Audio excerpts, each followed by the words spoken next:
தாம்பலம் தரித்தல் நிறைய பேர் மறந்துட்டாங்க. இன்றைக்கி ஞாபகப்படுத்துகிறேன், அதனுடைய ரகசியத்தை எல்லாமே சொல்கிறேன். தெரிஞ்சிருக்கும், பெரும்பாலும் தெரியாதுன்றீங்க.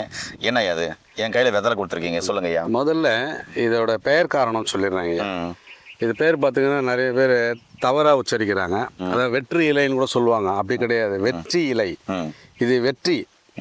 என்ன வெற்றி அப்படின்னா உடல் ஆரோக்கியத்தை மீட்டு கொடுத்து நம்மளை வாழ்க்கையில் வெற்றி கொள்ள செய்யும். பொருளாதாரத்தை நம்மளுடைய எக்கனாமிக்கை வீக் பண்ணாமல் பார்த்துக்கும். குடும்ப வருமானத்தை குறைக்காமல் பார்த்துக்கும். இதை முறையறிஞ்சு ரெகுலராக தினந்தோறும் பயன்படுத்த ஆரம்பிச்சிட்டாங்கன்னா மருத்துவர்கிட்ட போகிற வேலை இல்லை. அந்த அளவுக்கு இதில் மகத்துவம் இருக்குது. நம்ம பாரம்பரியத்தில் அதை புகுத்தி இருக்காங்க பெரியவங்க. ஆனால் இன்னைக்கு இருக்கிற மாடர்ன் சயின்ஸில் இது ஏதோ உடலுக்கு ஒத்துக்காத பொருள் மாதிரியும் ஒவ்வாமையை ஏற்படுத்தும். சின்ன பசங்களாம் சாப்பிடக்கூடாது. சின்ன பசங்க சாப்பிடக்கூடாதுங்கிறதுக்கு வேற காரணம், நான் அதை அப்புறம் சொல்கிறேன். பொதுவாக இது சாப்பிடக்கூடாதுன்னு சொல்லுவாங்க. இந்த ஏதாவது சைடு எஃபெக்ட்ஸ் வரும் அப்படின்லாம் பயமுறுத்துவாங்க. அது காரணம் என்னன்னா இது கூட என்னென்ன சேர்த்து பயன்படுத்தணுமோ அதை பயன்படுத்தினா பெரியவங்க சொன்ன வழியில் எந்த நோய் நொடியும் வராது. ஈவன் கேன்சர் கூட இருந்தால் சரியாயிடும். அப்பேற்பட்ட ஒரு மகத்துவம் உள்ள ஒரு வெற்றிலை.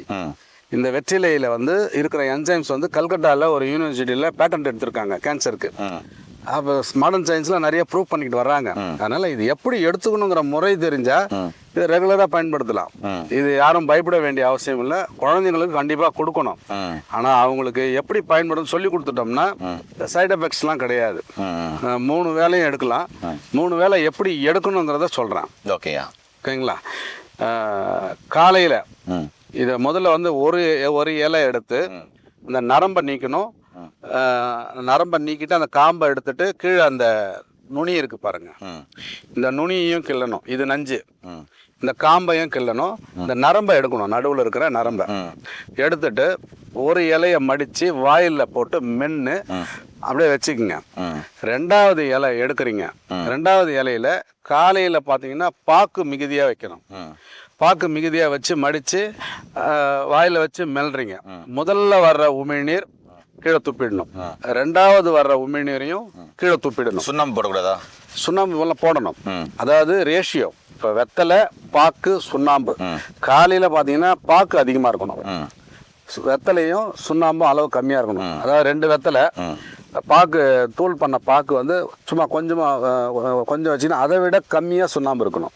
தேவையான அளவுக்கு வச்சுட்டு சுண்ணாம்பு அதை விட கம்மியாக பார்த்துக்கணும். காலையில் மடித்து 3வது 2 முறை துப்பிட்டோம். 3வது வர்றதை விழுங்கணும். எப்படி விழுங்கணும் அப்படின்னா அந்த சுவை மாறும்போது நிப்பாட்டிட்டு கீழே துப்பிடணும். அந்த சுவை இனிப்பு சுவை இருக்கும் மைல்டா. அந்த இனிப்பு சுவை மாறி வரும்போது மொத்தமாக கீழே அப்புறமா கடைசியாக துப்பிடணும். முதல் 2 முறை கீழே துப்பிடணும், விழுங்கக்கூடாது. அதுக்கப்புறம் வர்ற உமிழ்நீரை விழுங்கிக்கிட்டே வரணும். அந்த டேஸ்ட் மாறும்போது மொத்தத்தையும் கீழே துப்பிடணும். இதுதான் முறை காலையில்.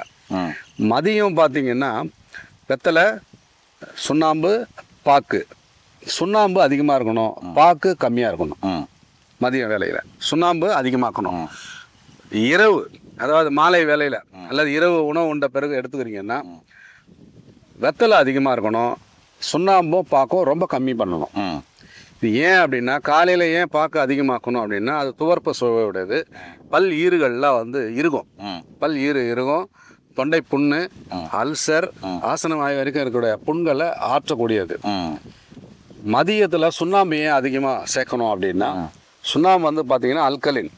இப்போ ஆசிட் ரிஃப்ளெக்ஸ் ஆகுது. காலை மதியம் 2 வேளை உணவு சாப்பிட்டு அதனால் உங்களுக்கு காரத்தன்மை, அந்த ஆசிட் அதிகமாக இருக்குது அப்படின்னா அந்த அமிலத்தன்மையை குறைக்கிறதுக்காக தான் சுண்ணாம்பை மதியத்தில் அதிகமாக எடுக்க சொன்னாங்க. அப்போ அது நியூட்ரல் பண்ணிடும், எரிச்சல் இருக்காது, அந்த அல்சருங்கிற அந்த குடற்புண்ணெல்லாம் உருவாகாமல் பார்த்துக்கும். இரவில் ஏன் வெத்தலையை அதிகமாக்கி மற்ற 2ஐயும் கம்மி பண்ண சொல்கிறாங்க அப்படின்னா இதோட அந்த தன்மை ரத்தத்தை சுத்தி பண்ணிட்டு தேவையற்ற அழுக்குகள், செல்களில் இருக்கிற தேவையற்ற அழுக்குகளை வெளியேற்றும். அதுவும் இல்லாமல் கபக்குற்றங்களை போக்கும். ஏன்னா இரவில் தான் கபம் மிகுதியாகும், தூக்கத்தில் தான் கபம் அதிகமாகும். அதை சரி பண்ணுறதுக்காக தான் இரவில் வெத்தலையை அதிகமாக மற்ற 2 பொருளையும் குறைவாக பயன்பட சொன்னாங்க. காலையில் பாக்கு மிகுதியாக இருக்கணும், மதியம் சுண்ணாம்பு அதிகமாக இருக்கணும், இரவில் பார்த்தீங்கன்னா வெத்தலை அதிகமாக இருக்கணும். வெத்தலை ஓகேங்களா? இந்த 3 வேளை இந்த மாதிரி எடுக்கும் பொழுது நமக்கு எந்த விதமான நோய் குற்றமும் வராது. நீங்கள் ஹாஸ்பிட்டலுக்கு போக வேண்டிய அவசியமே இல்லை. குழந்தைகளுக்கு எப்படி பழக்கப்படுத்தணும் அப்படின்னா அவங்க என்ன பண்ணுவாங்கன்னா சரியா வாய் கொப்பளிக்க மாட்டாங்க. அதனால சின்ன பசங்க சாப்பிடக்கூடாதுன்னு சொல்லுவாங்க. அது காரணம்னா வாய் சரியா கொப்பளிக்க மாட்டாங்க.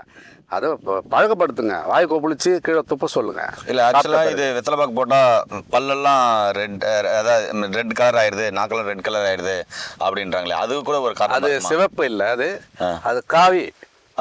காவி காவிங்கிறதே பார்த்தீங்கன்னா நம்ம மருத்துவத்தில், சித்த மருத்துவத்தில் அது வந்து நோய்க்கு எதிர்ப்பு சக்தியை உண்டாக்கும். இந்த காவி வர்ணம் வந்து நோய்க்கு எதிர்ப்பு. அதனால தான் பார்த்தீங்கன்னா வீடுகளில் கோயிலெல்லாம் அப்போல்லாம் சாணம் மொழிகி அந்த காவி அடிப்போம் ஓரத்தில். அது வந்து நேர்மறை எண்ணங்களை தூண்டும்.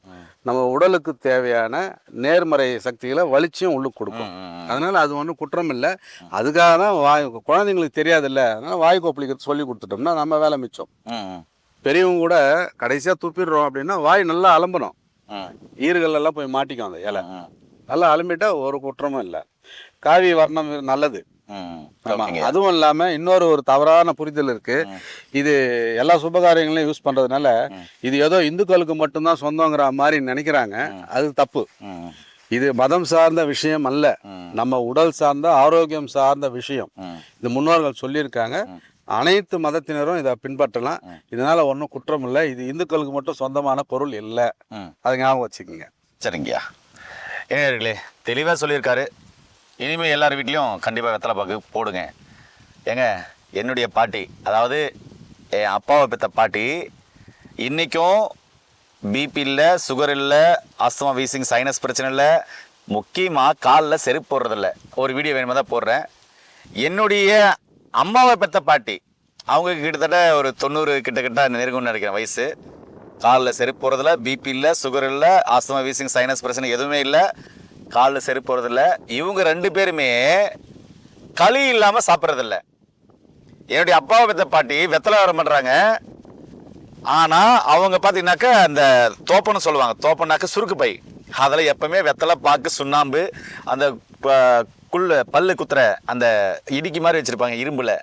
இரும்புல வெங்கலத்தில் நினைக்கிறேன். இது அது ஒரு கலராக இருக்கும். அதுவும் வச்சுருப்பாங்க. அவங்கள வீடியோவில் போடுறேன். இது ஏன் சொல்கிறேன்னா, சாதாரண ஒரு சின்ன விஷயத்தில் இவ்வளோ மருத்துவ குணங்கள் இருக்குது. அதனால தான் உங்களுக்கு நோய் நொடிகள் இல்லை. இன்றைக்கும் 3 வேளை நல்லா சாப்பிட்றாங்க, நல்லா ஆரோக்கியமாக இருக்காங்க. எங்கே போனால் நடந்தால் போகிறாங்க, நடந்தால் வராங்க. சரிங்களா? செருப்பு போடவே மாட்டாங்க. என்னடா செருப்பு போட்டுனேன், எதுக்குடா செருப்பு, காலை எதுக்குடா கொடுத்துறா கடவுள் அப்படின்லாம் என்ன திட்டுவாங்க. அப்போ ஐயா சொல்லும் போது தான் தெரியுது ஏன் அவங்க நல்லா நோய் நொடி இல்லாமல் ஆரோக்கியமாக இருக்காங்க. அவங்க சாப்பிட்றதெல்லாம் ஏன் ஜீரணமாகுது, நாம் சாப்பிட்றதெல்லாம் ஏன் ஜீரணமாக மாட்டேங்குது. காரணமே இதுதான். நோய் ஏன் நமக்கு வருது, அவங்களுக்கு ஏன் இன்னும் வரல. காரணம் இந்த ஒரு சின்ன விஷயத்துல அவ்வளோ விஷயங்கள் அடங்கியிருக்கு. இதில் இன்னும் சொல்லணும்னா அஜீரண கோளாறு, பசியின்மை எல்லாம் வரவே வராது. நல்லா பசி எடுக்கும், ஜீரணம் நல்லா பண்ணும். இன்னொரு விஷயம், எங்கள் அப்பாவை பெற்ற பாட்டி 120 வயசு, கடைசியில் சாகர அன்னைக்கு கூட தன்னை சுற்றி தொடர்பு எடுத்து பெருக்குறாங்க. அந்த அளவுக்கு ஸ்டாமினா, ஆரோக்கியமாக வச்சுக்க இந்த உடம்பை, இந்த வெற்றில சாகர வரைக்கும் அவங்க இதை யூஸ் பண்ணாங்க, வெத்தலை பாக்கு. என்னுடைய பாட்டியுடைய வாய் பார்த்தீங்கன்னாக்கா எப்பவுமே ஐயா சொன்ன மாதிரி நான் ரெட் கலர்னு பிடிச்சிங்கன்னா காவி கலர் தான் இருக்கும், நாக்கு பல்லெல்லாம். ஆனால் அவங்க ரொம்ப ஆரோக்கியமாக தான் இருக்காங்க.